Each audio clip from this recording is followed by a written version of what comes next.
When I was asked to speak about reconciliation,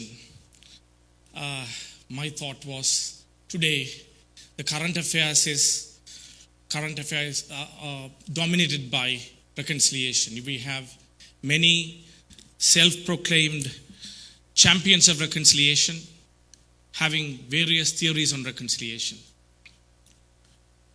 Some believe to achieve reconciliation in Sri Lanka, we should have a new constitution. Others believe we should abolish the executive presidency. Federal Sri Lanka, war crimes investigation, and the list is endless. Now, why not? Even some believe addressing the LTT leader as Mr. Prabhakaran is a way to achieve reconciliation. But I would like to begin by reminding everyone here, the peace that we enjoy today was not achieved through any dialogue or negotiations. In fact, it was achieved through a determined military effort that crushed the LTTE.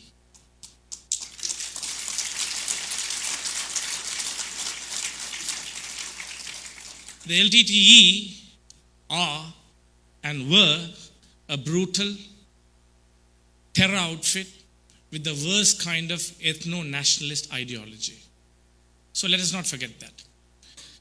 So before I start addressing these issues that on reconciliation people talk about, I think it is very important I start to give you a brief insight into the twin forces of Tamil nationalism and the Tamil diaspora, because those twin forces are going to be the challenge that Sri Lanka will face in achieving reconciliation between communities. You all have to remember this phenomena of ethnic homeland is not a very old one. In fact, I believe it is very much a post-independence phenomena. If you remember, during the Solberry submissions, then Tamil leader G.G. Ponnambalam demanded 50-50 representation. That is, in the assembly, 50% of the assembly should be represented by the Sinhalese majority and 50% for the minorities. At that time, no mention of ethnic homeland. So it was only after 1948 the concept of ethnic homeland emerges. And with the ethnic homeland concept, there was also a new phenomena that emerged in the Tamil political sphere, that was traitorization of anyone who had a different view. And especially anyone who had a national outlook was branded a traitor. We know eminent Tamils such as Dr. Neelan Thiruchelvam, Mr. Lakshman Kadirkama were all lost because of this particular phenomena. But this phenomena didn't start in 83, long before. In fact, 8 years before that, in 1975, a Jaffna mayor, the SLFP mayor of Jaffna, Alfred Thureappa, was murdered, and he was branded a traitor. Why do I give importance to this? Is because the Tamil community is living through a process where anyone who had an alternative view will be branded a traitor and suppressed, and his views or her views will always be suppressed. So that is the background with which we are dealing with when it comes to the politics of the Tamil community. Friends, today you should remember there are more Tamils living in Toronto than in Jaffna. More Tamils in London than in Batticaloop. And we cannot forget, from Canada to Norway, South Africa to New Zealand, the issues are dominating Sri Lanka are determined in these areas. And we cannot also ignore the Tamil Nadu factor. Let us dwell into some important issues. Let's start talking about federalism. Because it is many believe and many argue that federalism is a way to achieve reconciliation in Sri Lanka. I beg to differ. Because remember, even I recall our foreign minister describing anyone who doesn't agree with this notion of federalism is an extremist. As recently as a week ago, or a few days ago, in fact. Now, consider this fact. In Sri Lanka, we have 3 million Tamils. 70% of them live outside the northern province. So, if you start from that basis, how would you reconcile between communities through this concept of a federal Sri Lanka? Let's go even beyond that. Some even want a southeastern unit, an ethnic enclave for the Muslim community. 80% of the Muslim community live outside this proposed or this unit. So, federalism, and we look at the current, now the speaker earlier mentioned about the land powers, the police powers. As someone who resided and still reside in the Eastern Province, I wonder what would be the case when, if you have provincial chief ministers with land police powers, because we have had starting with in the merged northern and eastern province, we had a very colorful chief minister who thought conscripting young kids into a Tamil National Army was a way to exercise his province's sovereignty. We had many other colorful characters, and I think less said about them is better. Today, the presidency is regarded as a ill for, or rather the cause of all ill in Sri Lanka.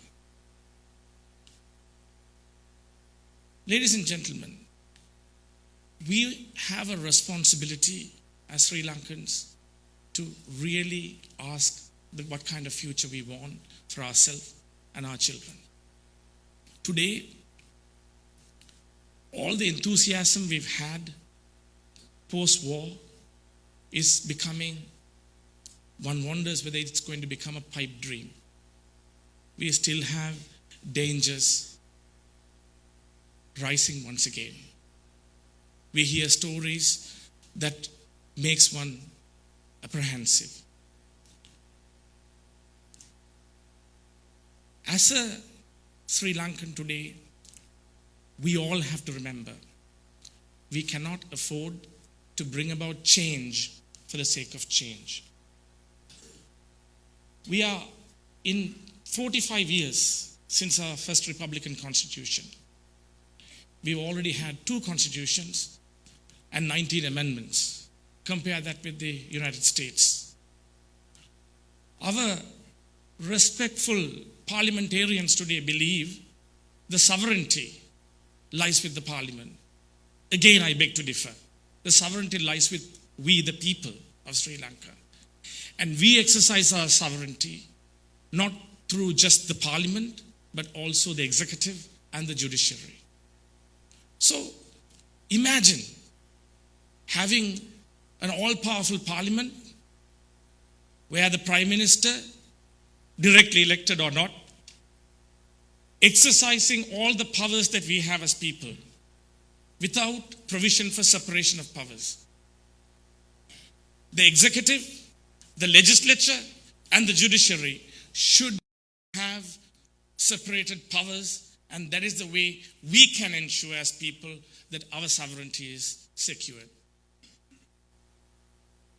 Friends, tomorrow, our children who are growing up in Sri Lanka who was born today will have to believe that there is a future for them.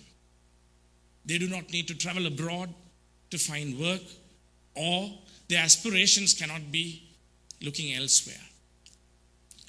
How are we going to ensure that in a new Sri Lanka, where one's ethnicity, one's language, or one's region doesn't matter? How are we going to ensure that a young Tamil child being born in Jaffna to believe that he has a future in Sri Lanka? My view, creating further barriers is not the answer. Regionalism is not the answer. Look at, now some even argue, to keep Sri Lanka together, one has to devolve powers to the provinces. I'll give you an example of Scotland or Catalonia in Spain, where I remember very well in the 1990s when devolution of power was seen as the answer for Scotland's the future of Scotland and for Britain's future. The Scottish Assembly was devolved, and today one wonders how long United Kingdom will stay together. Same issues are rising in Catalonia and Spain too. So we as Sri Lankans, we have to make some serious decisions. I believe now there's a talk of going for a referendum to bring about a new constitution, because they believe that Parliament cannot make decisions that are far-reaching. I have a view. It may be controversial, but I have a view. I believe that our friends, the TNA, have no reason for them to support a referendum, because they very well know that a referendum will be defeated if it goes to the country. But that is not their motive.